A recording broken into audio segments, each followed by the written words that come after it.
Hello everyone. Everyone, hello. Hello. Hello. Hello. My name is Dirk and I'm a co-founder of Xanadu. And you probably never heard of Xanadu before. It's a travel startup company. We started it 4 years ago with the idea to curate luxury boutique and design hotels to the more discerning Chinese travelers. And now, 4 years later, we not only have hotels, we also have villas, cruises, international and domestic premium packages, that's Air Plus Hotel, and we have a very popular product now, which is bespoke journeys, where we pre-design itineraries, for example, to see the Northern Lights in Europe or go to a safari in Africa. That's getting very popular now. So we are an online travel agency, or an O2O travel agency in the premium segment. But we also are a media company, or we turned into a media company, because we create a lot of content. We operate one of China's most popular lifestyle content channels on WeChat with about 500,000 followers. We produce short films and video. We publish a quarterly luxury travel magazine. And most recently, we got ourselves into shooting 360-degree virtual reality experiences. And that's what I'm going to talk to you today about. And before I do that, quick show of hands. The last 6 months, who had a VR experience? Oh, quite a few, but not all. That's my daughter. She's obviously a bit more cutting edge than some of you in the auditorium here. And yeah, she loves VR. And I'm going to get you a bit more cutting edge today with my talk, because I'm talking about how we produce that content and why we produce the content and how we are using this content in a business sense.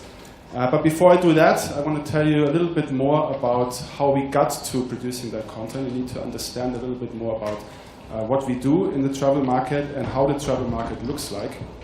And to do that, the story is like this. The story normally always starts with the consumer, of course, in marketing. And what's happening in China now is a consumption upgrade. People have their house, their roof over their head, they have a car. And many of them already went to Paris and stayed in a 2-star hotel at the outskirts with a green tour group flag following to 15 minutes in Versailles and then going to the Louis Vuitton shop. That's been done already, still happening, because many people travel still for the first time abroad and still go to Paris for the first time. But many of them have been already and they upgrade now and they want to have more experiences. And that's where we come in. That's where our products come in. But that's also what we educate people about the premium kind of travel lifestyle. And we do this by creating content, and that content we put on all our channels, and that content then drives back to our website. China, or Chinese travelers, are the biggest outbound travel market in the world. You probably all know that. I think it's 120 or 150 million Chinese people traveled abroad last year. But in that context, you also need to understand that the Chinese travel industry is very young, actually. It's only been like 10, 15 years that you can get a visa or a passport, and that the visas are relaxed right now, so you get a visa on arrival. And because it's such a young market, there is a gap of information and knowledge and experience compared to Western travelers. And we try to fill this gap with information, with content. And that's why we are actually a content-driven e-commerce company. Now, when we talk about content, we started 4 years ago. One of our first employees was an editor-in-chief, a very accomplished editor-in-chief, very senior. We have a substantial editorial department of about 12 full-time employees and 4 or 5 senior freelancers that write content for us. And the content that we write goes onto different platforms, mostly onto WeChat, but also then syndicated out into other platforms. And I just want to talk quickly about that content, because it's all about providing value. And only if you provide value, then you're able to slip in kind of your promotion messages into that kind of content stream. And there's 3 ways to provide value in terms of content in China. One is to inform. Information is very important. It's not super well read. Those articles get maybe 5,000 to 20,000 reads. This one, for example, informs people how to drive or how to behave on the road in America. Self-driving trips are getting very popular now. If you've ever driven in China, then you know that it's a little bit chaotic there. So we inform people that you actually need to wait at the traffic light before you turn left, so you don't end up in jail in America. So it's very useful. Analytical content is content that shows you what you could be doing, and then explains you, shows you something great, and then explains you how you too can have that experience. For example, here's an article about a very famous film in China, a very beautiful romantic film. It was shot in Dali in southwestern China.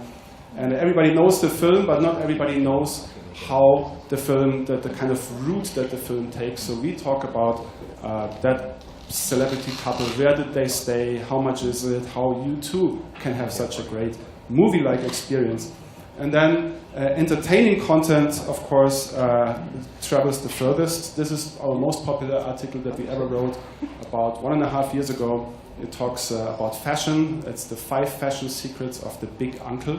It's a saying in China, the Da Shu. It's like the 30 to 40-year-old well-dressed guys with tote bags and Tots shoes and just very handsome people. We talk about that in a very entertaining way, how men can dress like that, and then you need to understand that most of our readerships is female, about 70% are girls. A side note is that most credit cards that are used to purchase our products are male, owned by the husband probably. But those females, they don't really have, they have a circle of friends, and maybe there is one big uncle in that circle of friends, but probably he's gay, and he's not the husband, and so that's why we think that most of our readership forwarded this article to all their husbands and say, look, this is how you should be looking like and dressing like. So that was read like almost 5 million times, that Darshu article. And once you provide value in your content stream, then you can also start selling through products. And our product articles are actually also very well read. Some of them have 100,000 to 300,000 views, because we really break it down for people to understand why is a hotel great, like how to judge, how to evaluate a travel product. So this is providing value in text and pictures. To get a bit more experiential, we also produce H5. You heard about this yesterday. HTML5 landing pages that are just a bit more interactive. You can have a bit of sound in there, a bit of video in there. This is a product, a domestic product to Yunnan. That sold out within 2 seconds after we launched this H5. It's just a very engaging kind of way to browse through a product. Though those H5s now become a little bit outdated, not too many people are doing it anymore. And so that's a way to tell a good story a bit more engaging, but the most engaging, of course, is video. So video content is very popular. It's always been very popular, but it's getting even more popular. And what we need to know is that in China, actually, user-generated content sucks most of the time. It's not as good as in the West, and that's why the big video platforms are all investing money into either licensing great content from abroad. That's why right now Tencent puts the most money into licensing deals. They have Game of Thrones before you have it in France. And it's all for free. You can watch it on the website. So they license great content, but they also all set up their own content studios now and produce original content for the Chinese market. All of them do, and they just talked to Youku a few weeks ago. They're investing 5 billion renminbi over the next 2 years to set up their content production studio. And so user-generated content, UGC, is just not that great. And then there's PGC, professionally generated content. And in between is PUGC now. I'm not sure if you heard that before. It's very technical. It's professional user-generated content. And that's where you pay celebrities or small teams of people to come up with a bit more professional content. We shoot a lot of content ourselves. We do mostly short films with celebrities and key opinion leaders. We shot quite a few of them before. This is just a vignette of a few of our films for the background. For example, this was shot with Chen Man. She's a famous Chinese fashion photographer. She travels around the world. We shot with Cui Jian. He's the godfather of Chinese rock. Sometimes we partner with brands like Maserati or BMW. to fund those kind of productions. And we produce, because we're in the luxury segment, so we produce more high value, more high production value content. It's all films between 4 and 15 minutes. And we run campaigns to promote them. And they all got a few million views. So now, coming from this kind of background, that information is very important, and closing this kind of information experience gap, talking about your products, inspiring people. Now we come to virtual reality. So last summer I was staying with my mom in Munich, that's where I'm from, and I visited her. And somehow I came across an article about virtual reality. That was in August last year. And I bought a plastic version cardboard from Amazon. I got it shipped to my mom a day later, and then I started to download a few apps onto my phone because I had no idea what this VR is all about. And I put it on and I thought, wow, this is really amazing. It's really immersive. It really made me feel like I'm standing there with that, in that scene right there with that person, with Paul McCartney on the stage. And I was right in the middle of the action, and I put the headset off and said, this must be great for travel, because you really can tell the experience story like in no other medium. So we thought, let's do this, and we went out to Thailand a few days later in middle of September. We got our crew from our video shoots together. That's Flo, our cameraman. He's also from Germany, that's why he looks so serious. And he's got a 360-degree camera. It shoots into every direction. It's actually not that difficult. It's just 6 GoPros put together. Actually, there is quite a bit of difficulty in there because GoPros are actually not professional cameras. But it can record everything around you. This is also why we always have to hide when we shoot something. We always have to go behind the pillar because you cannot really be in the picture. This is Fu Kang, an award-winning sound engineer, and he has a binaural microphone that records sound in space, surround sound. And then we started to put that microphone and the camera onto all kinds of moving things. This is a tuk-tuk. We put it onto Flo's helmet and made him walk the night markets with it. We put it onto boats. We look serious again. Put it onto boats. We mounted it under drones and helicopters. And to make him happy, we sent him diving with the camera to record the marine life. And we didn't know what we were doing. We were shooting for 8 days. And we came back to Beijing, and then we went into post-production, and we realized that most of the stuff we shot was not good, not usable.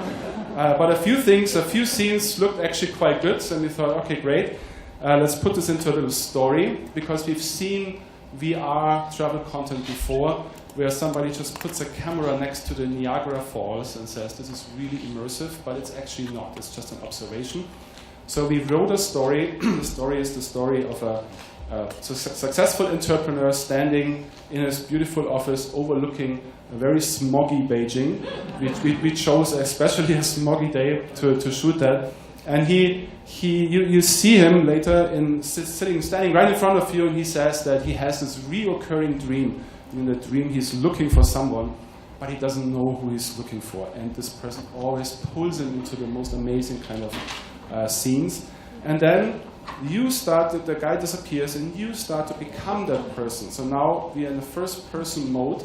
We still hear his voice in the narration of the story, and now he pulls you through amazing, beautiful, luxurious, fancy parties. You go see the nature, you fly helicopter, you go diving, and at the end you fly over luxury resorts, you stay in the presidential suite of the peninsula, and at the end he finds, or you find, the person that you're looking for, because it turns out that it's yourself, because in travel you find yourself. So it's about a 4.5-minute story, and a long story, and we have a very good post-production house, so we spent quite a bit of effort on that, and it really turned out to be quite nice. And we were very lucky because we were early, and by mid-November last year, when the buzz about VR started to heat up, we already had a film. Nobody really had a film, but we had a film. We started to show it to very tough critics. That's my daughter. She's the world's toughest critic. She loved it. She really liked it. And we knew we were onto something with it. And we decided that we will shoot many more. So this year the plan is to shoot 40 destination and hotel experiences. Some of them have more hotel in it, some of them have less hotel in it, but they're all very experiential. We already shot 7 or 8 now. We shot a snowboarding film next to the North Korean border, actually. We shot the Soneva Fushi, one of the world's most amazing resorts in Maldives. We shot the Great Wall, something else in China and in Thailand. We just came back from a shoot together with Maserati in Yunnan, and then now we're going to the UK, etc., etc. So there's a plan to have 40 films by the end of the year. Some films have a sponsor in it, like a car brand or something. Most films have, or all films have at least one hotel in there, and we make the hotel pay for production, but they get the content, and hotels are right now very eager to get those kind of VR contents, because it is really amazing. It really is like you are living there and you're experiencing what can be experienced at the destination. Now, with all this content, what we're going to do with it, the first thing is we put it into an app. It's called Travel VR. It's now in its version 1.2. It's not great yet. Version 1.3, we will be able to book the journey right away after you watch the film, and this is where comes our business case into the play, that we're not just doing this for fun, but we're doing this to actually drive the bottom line.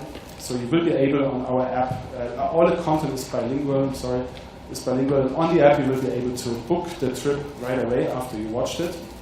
And then we're not just confining that content onto our app, because now what's happening is an entire VR ecosystem coming out now, from hardware manufacturers that make VR headsets, down to camera production, and then of course content platforms. And you maybe all have seen the Facebook 360-degree videos in your Facebook friends feed. Some of you maybe have seen it, some of you not. You don't need cardboards to see it or VR headsets to see it. You actually can watch 360-degree content by just having your phone move around. It's not very immersive, but it's already pretty cool actually to see up and down with your phone. So Facebook and YouTube offer that already, and then there's of course Oculus, which is owned by Facebook, and Samsung has that kind of gear here. So internationally there's more and more platforms coming out, but also in China now, they were a little bit late with the platforms, but it's all happening in the last month or two. Literally, iQIYI, Youku Tudou, and Lösche, they all put a VR content channel onto their apps and onto their website. It's not great yet, but it's not bad. And Tencent already has a VR standalone app. I'm thinking, or we all think that in the next 3 to 6 months, you will be able to see 360-degree video content in your WeChat Moments stream, and that really will then give a huge kick to VR. It's already a very hot topic right now, but it's just at the beginning of it all. So we distribute the content out to any kind of platform to get as many eyeballs as possible. And then we started to use the content for offline events. And that's a bit of a gold mine here, because people just queue by the dozens. Sometimes it's like 100 people in the queue, because right now only a very few, minimum percentage of people actually experienced VR.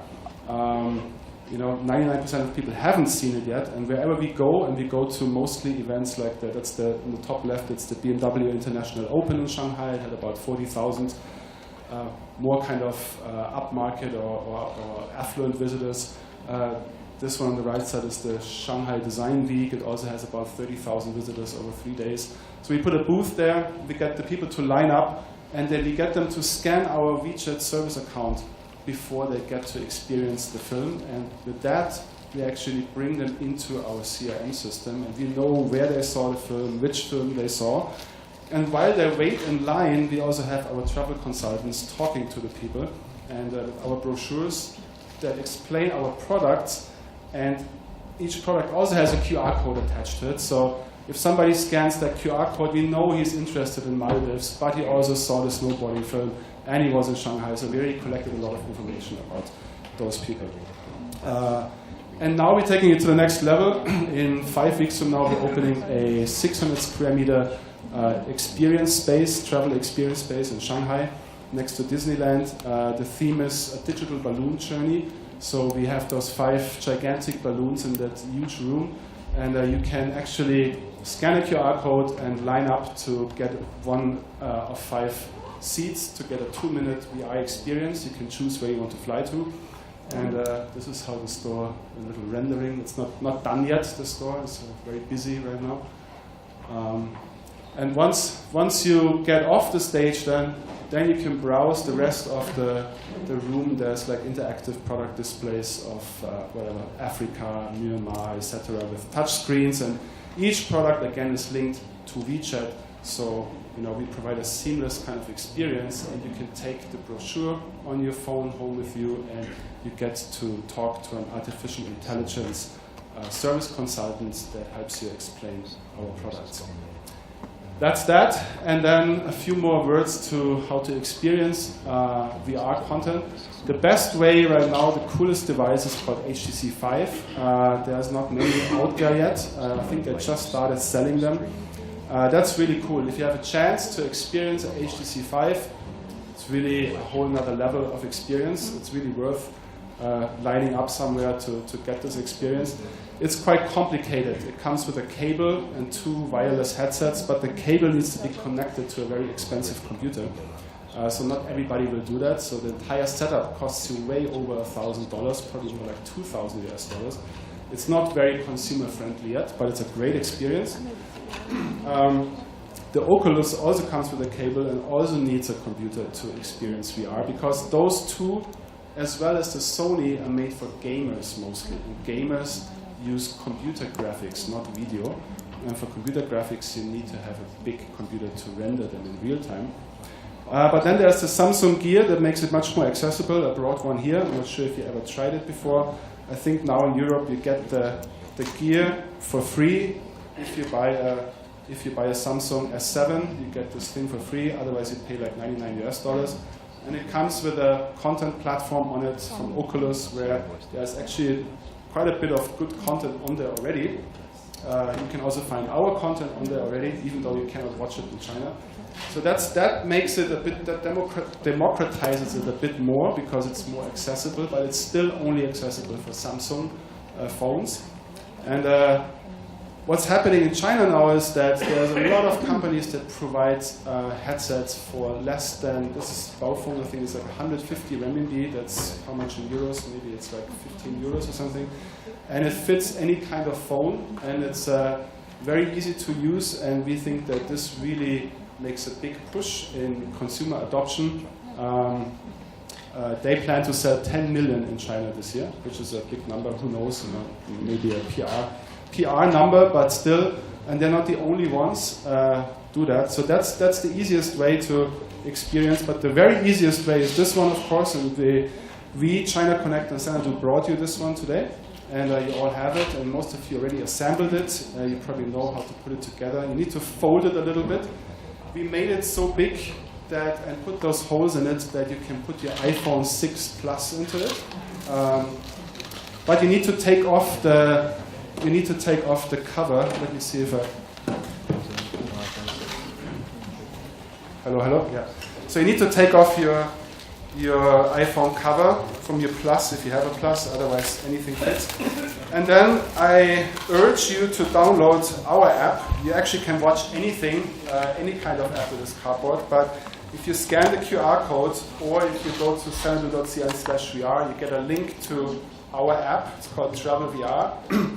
And as you open Travel VR, you can click on any film that come in Chinese and in English, and then you can stream the content. It's actually quite a big content. If you download it, it's 700 megabytes. That's how big one film is. But the streaming works actually quite fine. I tried it here a few times. It takes about 10 seconds buffering, but then it runs very smoothly. And then as you hit stream, you can choose between cardboard or no cardboard. But now, since you're all the proud owners of a Xanadu China Connect cardboard, you press the cardboard button and flip your phone, and within a few seconds, hopefully, the content starts to show up in a split screen mode, and then you put it in to the cardboard and you start to enjoy the Maldives or anything else. And the best is if you actually also use a headphone with it, because it comes with surround sound. And that really makes the experience much more rich. Everybody just put the headset on for 1 second so I can shoot a photo. Keep it delete here. 3, 2, 1. Thank you. Okay, great. I did it in 25 minutes. Good, huh? That's it. Thank you.